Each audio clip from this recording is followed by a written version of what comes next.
We've brought you higher or lower, and get your kits out. Away to Grimsby, I even swam with some trout.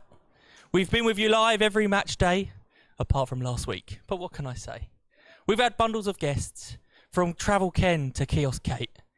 So for one last time, join us for Talk of the Town, episode 48.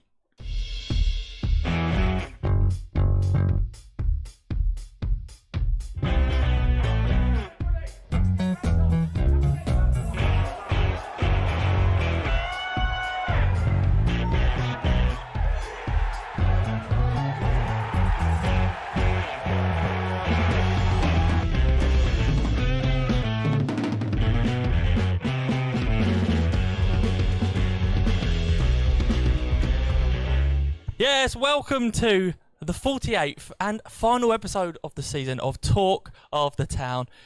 It's the anniversary of victory in Europe Day, the 76th anniversary, but it's all about victory here at the People's Pension for Crawley Town and their opposition, Bolton Wanderers, this afternoon. Obviously, all sorts of ramifications based on this afternoon's result. Bolton needing a win to guarantee themselves promotion to League One. Crawley will do everything they can to stop that happening and to help usual fellow League Two strugglers Morecambe try and sneak their way into League One. Whatever happens this afternoon, there's going to be drama, there's going to be excitement in League Two, and we will hopefully be bringing you plenty of excitement over the next 45 minutes or so here on Talk of the Town.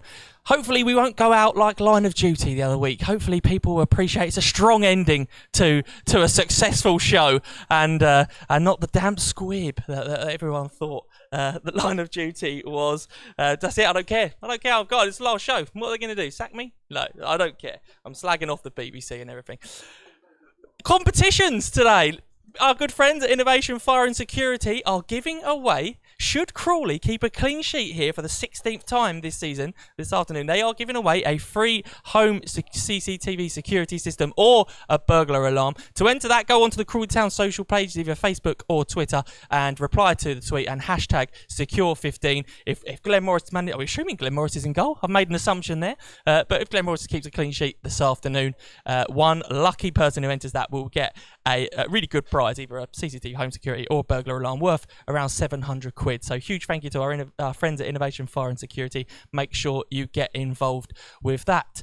Coming up on the show later on, we'll have General Manager Tom Allman here to talk about what's happening over the summer and the recent release of season ticket prices.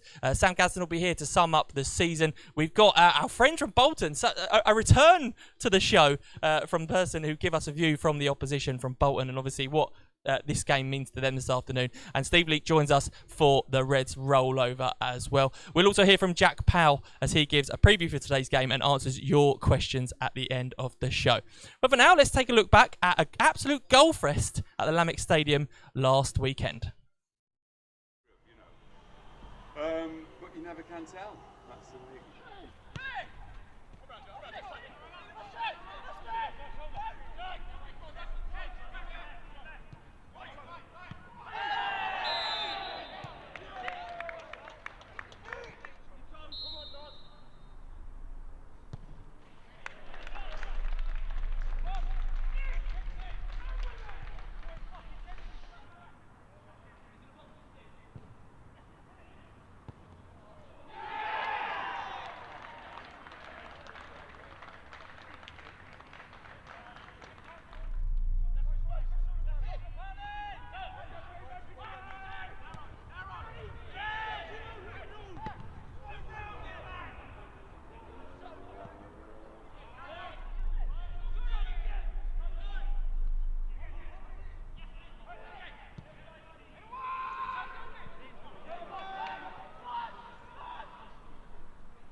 Welcome back. We are joined now by General Manager Tom Allman. Tom, we were saying earlier in the week we was expecting a nice quiet end to the season, but here we are. There's loads of people around for Sky Sports, and the game is live on the telly. Yes, it's inadvertently turned into the second biggest game of the season. Obviously not really. Yeah. Operationally, yeah, sorry.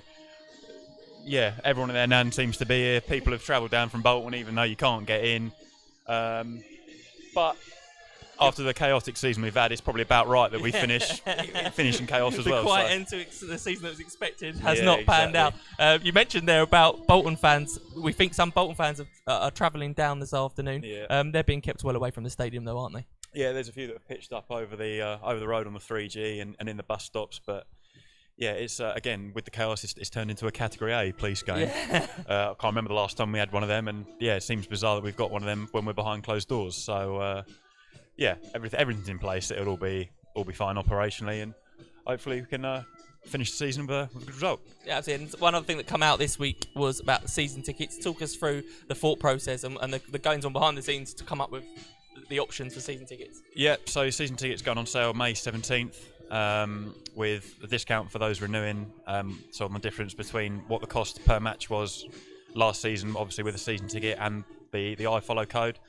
So obviously that's all different. Has a different discount depending on the age ranges and obviously where you sit. And yeah, you know, we sat down. You've been in the conversations. We always try and make conscious decisions based on, you know, fundamentally what we would want if we were fans, and you know, we don't just pluck them out of thin air. And it's really difficult, isn't it, balancing up between... We've seen some people say, oh, well, I bought a season ticket to watch the game and not watch iFollow, but it's out of the club's hands, isn't it? And I know we've been very conscious to try and be fair, look after the fans, appreciate their support during the pandemic. Yeah. I mean, I saw some fans of Premier League clubs saying they're being charged 60, 70 quid to get into the last few games. We're conscious not to do that, are we? We sort of really want to show our gratitude to the fans who have continued to support us, but also we've got to balance the books and do something that's fair, but also keeps the club running. 100%. I think, you know, Erdem said a few times, fundamentally, one of the main reasons that we are still here playing this game, you know, still trading as a football club, is down to the fan support. You could reel off, you know, from the crowdfunder to announcing the season tickets from last season, obviously then backing us again this season with season tickets, and then obviously transpiring that we're not able to actually get to games. Support across the board from the fans has been superb, and again, fundamentally, it's why we're able to be playing here today on Sky and yeah, still trading as a football club, really. I say, look, you touched upon the crowdfunder there, not something I've thought about, but we will honour people who have bought with the crowdfunder. It seems so far ago, but we haven't forgotten, have we? That's something we've spoken about how we'll make sure that anyone who's bought something during that crowdfunder, it will be honoured. Yeah, well, and as you said, with season tickets, with the 1896 club, where the memberships are going to effectively roll on over for next season and then the season after, no one's been forgotten. It's been, a hectic season, a hectic year for everyone. And yeah, we've tried to be, you know, as transparent as we can in terms of, you know, why we've done things. In an ideal world, would we love to have been able to have, you know, chuck money around going, yeah, brilliant, no problem. It's just not possible. Being brutally honest, it's you know, we've tried to do the best we can, and hopefully people out there feel, you know, there's something for everyone, hopefully. And I think we're not really here. I think some people think the football clubs know what's happening at the start of next season. They know what's happening around the 21st of June. We don't do it. We know exactly what everybody else knows. We're still very hopeful that we'll get fans back in for the friendlies in July. Hopefully, yeah. As you say, I get people texting me, people coming and going, oh, so what do you know? And it's like, I know nothing. Yeah. We're all the same. We all sit and wait for Boris to make his announcements, and yeah, fine. We have all these football league meetings whereby they're all talking about hypotheticals and what we've heard. Fundamentally, we find out what everyone else does. So you know, we've made the decision to, with season tickets and preparations for next season, to try and crack on as if it were a normal season. And I think, as per this past season, we've proved that if that's not the case, that we can just adjust accordingly and go again. And on that, you spoke about preparations for next season. Anything happening now that you can, I don't know what you can say, what we can't say about what's happening next season, and obviously we're already looking at next year's kit launches, and we're looking at friendlies and that sort of thing. How far down the process are we with those things? I can't give away too much at the moment. There's a few things that are ticking over nicely, put it like that. But again, because of the pandemic and because we're not quite sure dates and exactly, we're trying to plan ahead the best we can, but fundamentally we're loath to announce certain things because we don't know if there will be people here for, you know, pre-seasons, for example. We're hoping they are. We're planning as if 100% they will be, but equally, you know, we can't just be doing things at a cost whereby it's okay, damp squid, that didn't work. So, no, there's various things ticking over that hopefully fans will be able to see the fruits of when they return. Absolutely. And I'm asking everyone who comes on this afternoon, what's been the highlight of the season? I'm going to take the Leeds game out of it. Yeah. I think that's probably been most people's highlight. So I'm looking at the league, really. What's been your highlight of the season, and what was your goal of the season? Highlight of the season, I'd probably say, it's a bit of a cop-out this, highlight of the season, I'd go for the 7 days, whereby I think it was we went to Forest Green on the Tuesday or whatever, and then beat Bolton at their place on the Saturday, something like that. And all of that whilst there was the Leeds, we knew that was Leeds coming up as well, yeah. so that the whole mood around the club was great. Yeah, that was just a brilliant time to be around it all, really. I know everyone's always been a thing about, the fans not being here, 100%. That would have been a brilliant, 2 brilliant away days for the fans. But I think there's been something quite raw about there not being fans here, in the sense of, essentially, you've got 11 blokes going out there all wanting to win for each other. There's no fans in the stadium to be playing for, so to speak. They're all aware that they follow. Everyone's watching and I follow. But there's something quite, raw and quite nice about fundamentally 11 blokes all going out there trying their best to win the game. And to be one of the privileged few to be there was brilliant. Goal of the season, I'm going to go for something a bit rogue, I think. Jake Hessenthaler against Cambridge. Okay. Just quite nicely worked. Just quite liked it. Yeah, well, there's been a few sort of. I know what you mean. It was good football. Good football, yeah. That was one for the purists. Yeah, what was it, like a Pep Guardiola 3-6-1 or whatever? The only one I can think of similar to that would be Tom Nichols away at Tranmere. Nico Very at similar, Tranmere. where it was good build-up play, and obviously a great finish with that one. But it was similar in terms of it was almost the play around the box that was superb before the finish. And there's been a lot of goals. The media lads was just showing me the end of season compilation that's going to be going out either this evening or tomorrow. And we hadn't half scored some decent goals this year. Like, you look back, and it was at the start of the season. Obviously, when Max was there, he scored one against Grimsby. They were sitting there going, "Got about that," and that was a good hit. There was a few. George Franken's had his fair share, and Nico as well. But one at Oldham's fantastic. Yeah, exactly. Yeah, Powley's had a good few decent efforts as well. So I think, again, at risk of repeating myself, it's been a shame the fans haven't been here, but I think this season has certainly been the best in all the time I've been here. All the staff have been superb. The security team, safety people, Chris, Grant, Dave, everyone that's got us through this season, and fundamentally, again, allowed those 11 blokes to go out and play a game of football. Hopefully, it's offered something, a bit of solace for the people watching at home, and we go again next year. again. Tom, brilliant, fantastic this season. Thanks for all your work, and keeping us going, keeping everybody informed. Well, and actually, I think as well, thank you for Talk of the Town, because I think we've said it internally. I think Talk of the Town really has been brilliant, sort of behind the scenes for the fans watching from home. I've enjoyed being on it, and I think it's been a great sort of notch on our. You even watch at home, don't you, Tom? You're a regular viewer. Sometimes watch it back. Yeah. I don't. It's rubbish. I know what rubbish has been on, so I don't bother. No. But no, it's been brilliant, and the fact that we've got that added to our sort of our armour of media tools is brilliant. So hopefully long may that continue. Brilliant. Cheers, Tom. Thank you very much. Really appreciate your words, and good luck over the summer, I suppose. I'll say like I won't see you, but see you Monday. Busy, yeah. It'll be a busy summer. Absolutely fantastic. We've heard there from Tom. Let's hear from Jack Powell in his build-up and preview for this afternoon's game up against Bolton.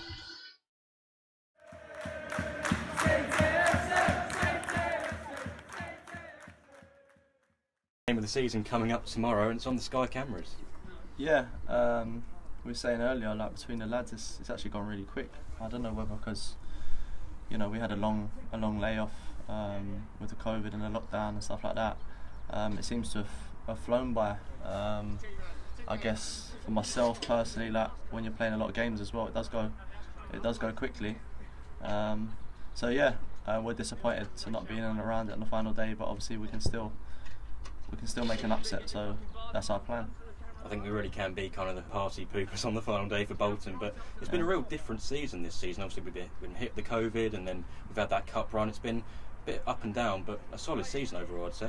Yeah, definitely. I think obviously it's unlike anything we've kind of encountered before, but we've had to take it in our stride. I think it's been a difficult one to get through, probably on and off the pitch. But yeah, like we just go into every game wanting to win, same as we will on Saturday. Regardless of kind of where Bolton are, where we are, you go out with every intention to win the game. Obviously there's something on it, and it's on TV as well, so a little bit of added kind of incentive, but we're looking forward to it. I think it was a few seasons since we'd actually been on TV, but 2 games this year after Leeds. We're a bit used to it now. Yeah, exactly. Yeah, you don't seem to get many kind of games on TV when you're in League Two, unfortunately. But yeah, at this stage of the season, obviously when there's things to play for, they want to bring the cameras down, which is good. Like you say, we've got a decent record on the cameras. I think we were kind of on the BBC Play or whatever it was. A Bolton 3-1 today. Well, Mark, obviously I hope today it doesn't go your way, but hopefully, from my point of view, hopefully we see you next season, but from yours I understand, hopefully not. A couple of seasons in League One, I'll give you that. Yeah, Mark, thank you very much. Mark spoke there a little bit about when Crawley won 1-0 in December away at Bolton. Let's take a look back at that game.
Yeah, we are joined now by media officer Sam Gadsden, but first let's go through the lineup this afternoon. As expected, Glenn Morris starts in goal. We think it might be a 3-5-2, don't we, Sam? We're thinking. So we think the three at the back is going to be Tony Craig, Jordan Tunnicliffe and Joe McNerney. Wing backs, we are expecting Nick Cerula on the left and Archie Davis comes in on the right. He's the one change. He comes in replace of Maguire Drew. And then across the midfield is Jack Powell, Josh Wright and Jake Hessenthaler with Ashley Naddison, and who have I missed? Well, see, this is the thing. I think it's going to be like Stevenage. Josh Wright at Stevenage played slightly off the striker. Yeah, and so I think right, he'll be doing the same and George today. Frankham goes into centre midfield. Right, I'll give you that again because that was absolutely dire from me, to be honest. Joe McNerney, Jordan Tunnicliffe, Tony Craig, and then the two wing backs we believe will be Nick Cerula on the left, Archie Davis on the right. Across midfield, Josh Wright, Jack Powell, and George Frankham with Ashley Naddison up front. Yes. Sam, what do you make of that lineup? Good. Attacking. We're certainly going to go for it today. We're going to try and spoil a party that I've heard about that might be happening outside, but who knows. But yeah, it's attacking. We're going for it. And I'm happy that we're not just going to sit back and just sort of accept that. And I'm hoping that we can spoil a party. I actually, in a way, I feel a little bit sorry for Bolton in some ways because we've just had crates of champagne turn up, flags saying we're going up. Nothing to do with Bolton Wanderers, but that they were completely out of control of it. But the EFL deliver it. So it's one of those where all the stuff is here for a promotion party, and we're desperately hoping that doesn't happen. Well, yeah, if it doesn't happen, we can have the champagne, hopefully. So we get on it after the game. But there you go. And I suppose it would be. I'd say deserved champagne because it's been a good season, hasn't it, Sam? Yeah, there's been so many highlights. I spoke to George Frankham yesterday. We're doing a feature-length interview with him, which will go out next week. And even he, as a captain, has said it was disappointing that we couldn't get in the playoffs. The lads did believe that. we dropped points in too many games that we perhaps shouldn't have done. But all things considered, with the COVID, with no fans and everything, it has been a good season with plenty of highlights. Yeah, and John has said from the start of the season that success looks like keeping the club alive and staying up. We've done that both comfortably. So I think on the whole, you have to say, do you know what?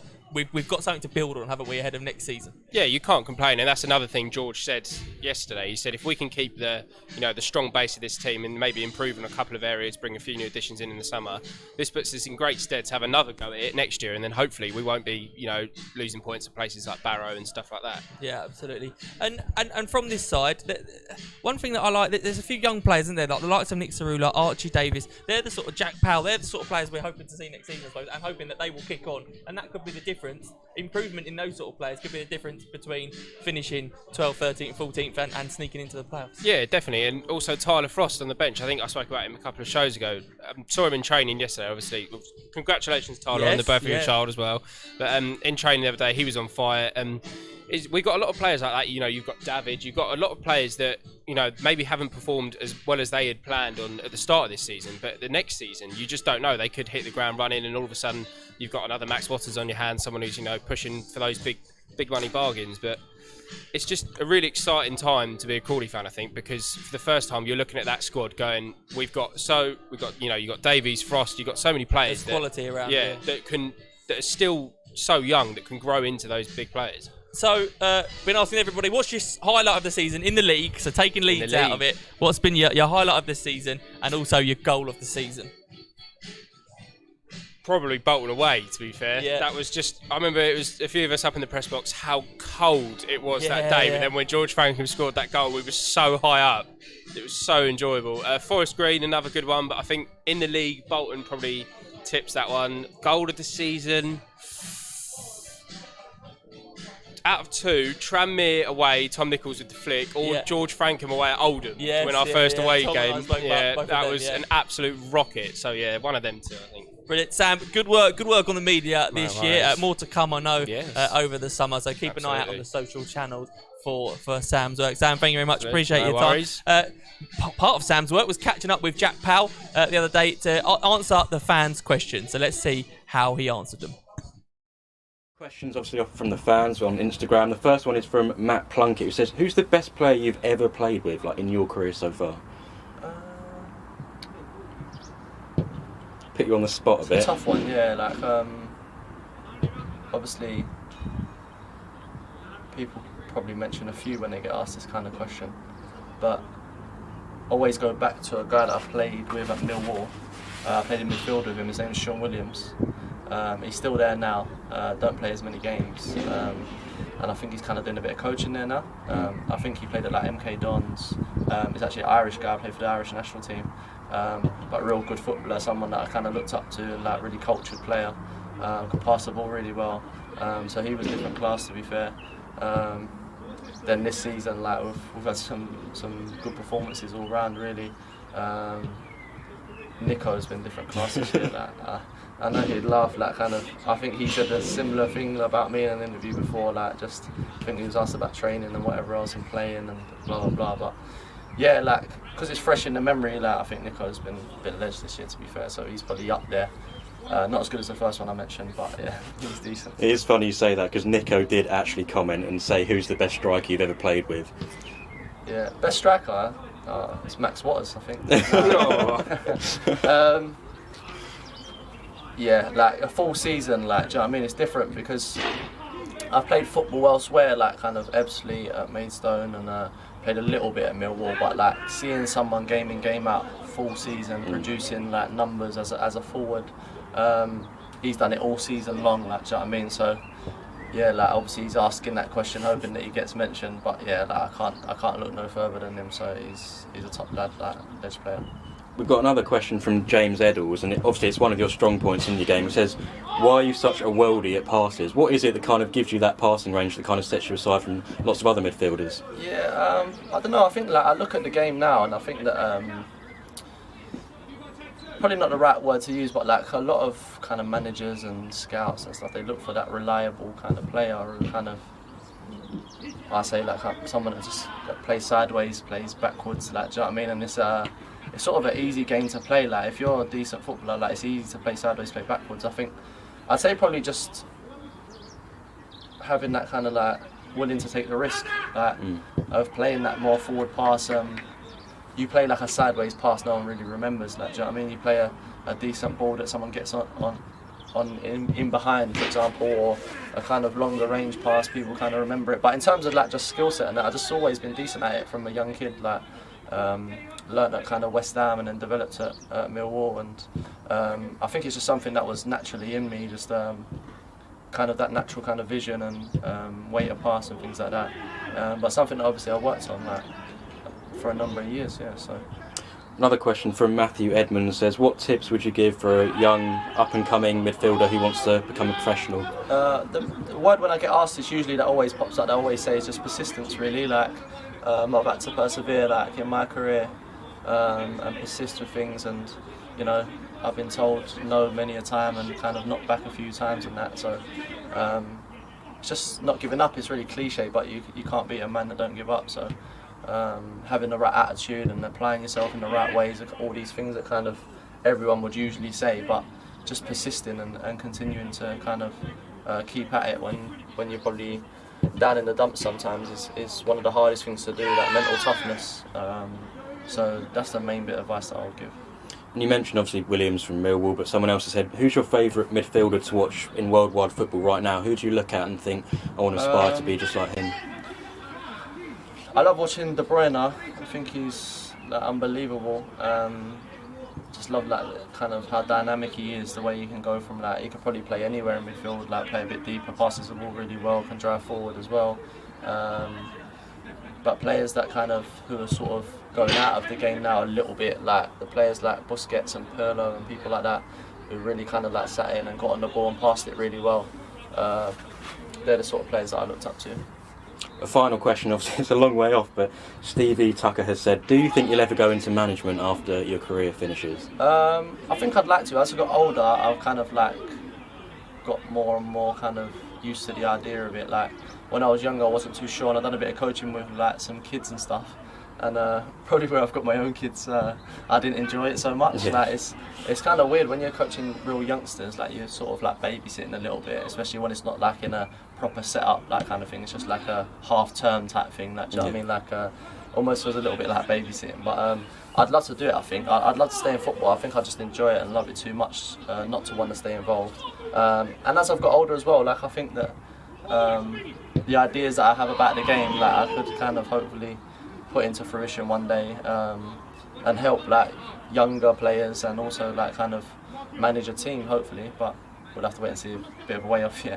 Powley, best of luck for tomorrow, and let's hope we can cause an upset. So back, we're joined now. In a minute, we're going to be doing the CTSE Reds rollover draw. But Paul Prendergast has come to join us. Good afternoon, everyone. Good afternoon, Joseph.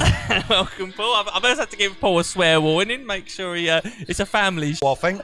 On that note, Ken, I'm going to pick your number out now. Right, if you could take the bag, Paul. I've got one of these. No, Steve, I'll take the bag. You hold the bag. Pull out the number. I'll read the names as best I can. Because my First prize in the CTSA Reds roll-up, that is £66. My bag's indoors. Good wiggle around there. 31. Jack Standen. Well done to Jack. £66 to you, my friend. Congratulations. Ball number 2. £33 for the second prize. Pink gin, Jack, please. It's the yellow ball. 39. Tracy Thornton. Well done to Tracy. You win £33. And the third prize, 2 executive era tickets when we're back up and running. And that is going to go to the pink ball, 38. Nick Jode. Oh, every week, right? every month we do this, I predict someone's coming out, and it always happens. I'm not even involved today. Congratulations to Nick. He wins 2 executive area tickets. And finally, winning some signed Crawley Town merchandise, number 20, Graham Longley. Congratulations to Graham. Paul, thank you. Thank you very much. All have a good day. Come on, you Reds. Come on, you Reds. And I must say, Joe, you're looking superb. Always. I always look very superb. Much. I better get back to work. Don't go that way. The light will shine off your head. Anyway. No comment, mister. Steve, whilst we've got you here, we thought we'd have a quick chat. Firstly, how are the book sales going? Great, we're up to 272 now. Wow. I've got another 8 at home if anybody wants to buy one for £9. Yes. You can either collect or I'll deliver free if in RH10 or RH11. If you want it delivered, if you want it posted, it's another £4, I'm afraid. But yeah, no, that's fine. So if you haven't bought the book yet, I've had a little read. I found it sort of certainly. It was interesting reading the stuff beyond earlier than my time supporting. I learned a lot. Some of the stories superb, and then actually even the stuff that I knew about was sort of nice jog of a memory. So really good. And you're looking at doing a second book, aren't you? Yeah, in fact, at the beginning of June, we're going to launch a crowdfunding scheme to pay for the publishing and printing costs for the first 100. So if I go through that now, yeah, go for it. Tier 4 membership, which is an look at the camera, Steve. Tell the public. Tier 4 membership, which is for an unlimited number of members, it's £10 each, and for that you get a book upon publication, plus a personalised print of a Crawley Town related piece of artwork. Tier 3 membership for £15, there'll be 30 members in that one, are entitled to the same as Tier 4, plus a signed team photograph. Tier 2 membership, which is £20 each, only 15 members there, entitled to all of the above, plus a free ticket, a terrace ticket to a game next season. And the top tier, Tier 1, only limited to 5 members, £25 each, and that entitles you to all that's gone before, plus a brick in the Reds wall. So that'll be launched at the beginning of June. Hopefully the club it'll are be. getting behind that, aren't they? We're They are, supporting yeah. that because It is the official record of the 125th year. Right, fantastic. And it'll be out in October half term. Brilliant. So yeah, please get in touch with Steve directly or contact us at the club if you want to get involved in that. It would be really good to get the funding together to hear the whole 125th year history of the football club. You also wanted to touch about the Ctsa Agm that's coming up. Yeah, we've got a Ctsa Agm this coming Tuesday. It's a Zoom AGM. So in order to be able to take part in it, you have to email Sam Jordan on chair@ctfcsa.co.uk by 7 o'clock on Tuesday the 11th so that you can get your Zoom invite. The actual meeting starts at 7:30 p.m. So I'd advise you to email him as soon as possible. All details are on the CTFCSA website. So if you haven't listened to what I just said, just check it out on the website, and we look forward to as many people as possible being in that meeting. Fantastic, Steve. Oh, and it's open to all supporters, not just CTSA okay, so you don't have to be a member. You go. And I think, yeah, great. And if you do get a chance to get along, support the book, support the Ctsa Agm, because that impacts things like the Reds rollover, stuff that's directly helped in the club, and yeah, really important. It's really important to have a thriving supporters organisation, I suppose, as we've seen at a number of clubs certainly this year. So, Steve, thank you very much for. Can I just say what the money's going to? Yes, go on. The money from the second book. Well, money from the first book went to SANS and the CTFC Community Foundation. The next lot is going to Parkinson's Research and the Community Foundation. And so far, both charities will receive at least £260 each, and we're hoping to better that for the next book. Fantastic. Brilliant. Steve, thank you very much. Thank you for everything you've done for us this year, and we appreciate your book. We appreciate the Reds rollover and the work you do with that, and everything you do with CTSA. So thank you very much for your time. Somebody else we appreciate are our main sponsors, the People's Pension. In 2017, £30 million has been lost to pension scammers. That's about 26,000 Premier League season tickets. During these uncertain times, it's more important than ever to defend your hard-earned money. Be on the ball to anyone contacting you out of the blue. Find out more about pension scams and how to avoid them by visiting our website. Well, it's 2:45. I think the Sky Sports coverage is underway, and that is almost all the time we have here on Talk of the Town. Not just today, but for the season. Few thank yous before we end the show today. Firstly, to our main sponsors for the show, Mr. Declutter. Their support has been fantastic. It's something we got off the ground ourselves. We got it up and running, but without them and without their support, we couldn't have continued it. I'm told loads of Red fans have got behind them and supported them please continue to do that because they've been fantastic for us. So a huge thank you to Mr. Declutter and everybody over there for their support of the show. Please do continue supporting them. Great guys who offer a great service. So massive thank you to them. Also, so on a personal level, from a commercial manager's point of view, a huge thank you to all of our sponsors who have continued to back us this year. You will not believe the support these people have continued to give, even though when technically they've lost out. They've lost a lot of people in the ground who would normally be seeing their brand in, but they've continued to back the club, literally to a sponsor. They've continued supporting us, continued to put in their money in. I've had phone calls of people who have gone, do you know what, keep the money. Football club needs it more than we do. And that sort of support has been unbelievable.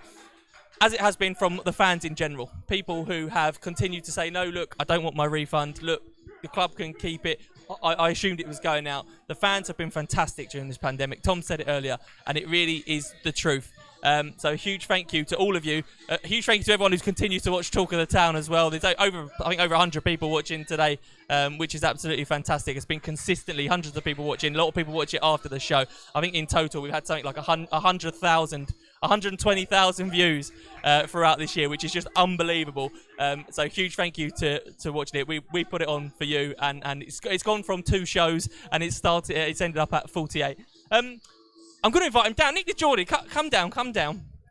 Very quickly. As just said there, we started the show. Quickly, do your hair. You're on. Which camera are we on? Just check if that's... Yeah. Come on, take your time. Which camera are we on? This one? Yeah. Right. We Talk of the Town started. Give you a bit of a boring history whilst we were waiting. I rang up Nick and said, we want to put on a live show. And he went... I'll call you back. and he called me back about an hour later and went, I reckon we can do it.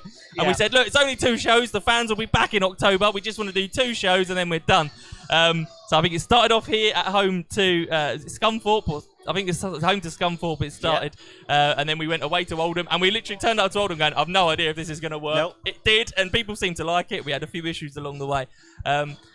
And it's been amazing. And I've had people shouting higher, lower at me in the streets. I've had a lady come up to me in co-op saying, my husband loves the show. It's fantastic. Like, unbelievable. Never expected it to go on.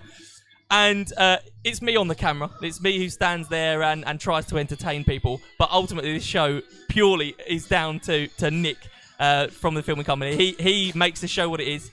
He sorts out the equipment. I literally rock up 10 minutes before and he goes, what have you got on? And I go, I don't know, we'll make it work. You press play. Literally the truth. And we just make it work. But ultimately, the quality of the show throughout the whole year is down to this man. So, on behalf, not just behalf of On the Football Club, on behalf of the whole supporters, we've got you a shirt. It says Amazing. Talk of the Town, Amazing. 48 shows. With your logo there on the sleeve, as per the FA Cup. That's another thing people won't realise. When we were sort of thinking, do we get the show? How are we going to get it up and running? And Nick went, I'll sponsor 5 shows. And he did 5 shows for free. Yeah. And he had some ad boards over there. So I suppose on a personal plea from me, if you are getting married or you have an event and you are looking for someone to film it, this guy is the Don. Please do get him involved. He is giving something to our football club and to our supporters base. So if you have the opportunity to give something back to him, please do. You're about to cry, aren't you? I'm a little bit emotional. I am a little bit emotional. I think it's probably because as much as we've put on this show and we've been to every seating area and stand and stadium through League 2 in the EFL, what they don't know is I've travelled literally on your back, up and down this motorway, up and down the country, in every service station. I mean, if there's any way of eating food quick in a car, I have learned from the best. Oh, I finished the game and I'm gone. I'm like, get in the car, we're off. I wasn't a fan. I didn't like football before I started this. And right now, I'm thinking about putting this on and joining them on the pitch. So please don't. I tried. Anyway, you've got a show to finish up. So once again, huge thank you to Nick. Absolutely fantastic. He's done every single game. As I said at the start, when we went to Exeter away, he literally did the show and sat in the car. He didn't even watch the game. He was that disinterested. But he's become a real fan, and we're real fans of him. So huge thank you to him. Final thank you is everybody at home who's watched. Unbelievable support for the show. People seem to really have enjoyed it. So thank you for watching. We've enjoyed putting it on for you. The Sky Sports coverage is underway. So go and watch that. I understand that Sheffield Wednesday got relegated in the early kickoff in the Championship. But there's going to be drama here this afternoon. I can feel it. So get over onto Sky Sports. We're sorry we can't do iFollow. That's an EFL regulation. Season ticket holders should have it on their codes, I believe. They did something for us there, which is fantastic. But if you haven't, get over, watch it on Sky Sports. Or if you've got Now TV, I think you can get a day pass for £10 as well. So do watch the game. Thank you. All that is left for me to say on my own. We end the show as we started it way back in the pod. Me on my own, making it up. All that's left for me to say is, come on, you Reds.